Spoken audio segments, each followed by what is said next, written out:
به نام خدا سلام عرض میکنم. امیدوارم حالتون خوب باشه. دلم براتون تنگ شده بود، انقدر شده بود. همه اینا رو گفتم که به یک نکته مهم برسم در آخر و یک خواهش بزرگ از شما داشته باشم.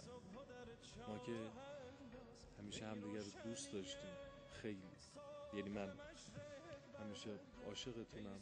این خواهش رو از من بپذیرید. جان من، جان من، جان من، جان من، جان من، جان من، جان من، جان من، جان من. سریال قهوه تلخ رو کپی نکنید و کپیش رو هم نخرید. حتی توی خانواده، حتی توی فامیل، حتی خواهر برادر، که این کار اساساً کپی کردن برای کاری که یه گروهی که ماه‌ها و سال‌ها زحمت کشیدن، پوستشون کنده شده، با هزار ذوق و شوق کار رو ساختن، هزینه بسیار سنگین برای این کار کردن. کپی کردن، کپی فروختن و کپی خریدنش انسانی نیست. این کار انسانی نیست، این عمل غیر انسانی.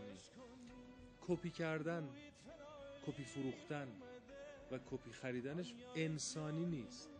این کار انسانی نیست، این عمل غیر انسانیه.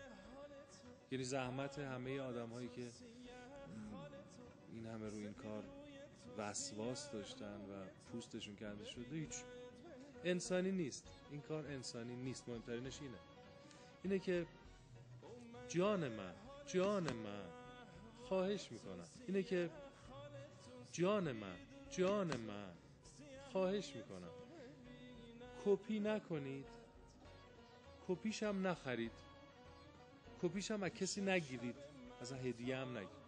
اینجا اینا نه، بریم بخرید، اینجاست، بخرید. خیلی ممنونم. شب‌های بسیار خوب، روزهای بسیار درخشان، حال خوب رو براتون آرزو میکنم. امیدوارم همیشه سالم باشید. به امید دیدار. دوستتون دارم و فعلا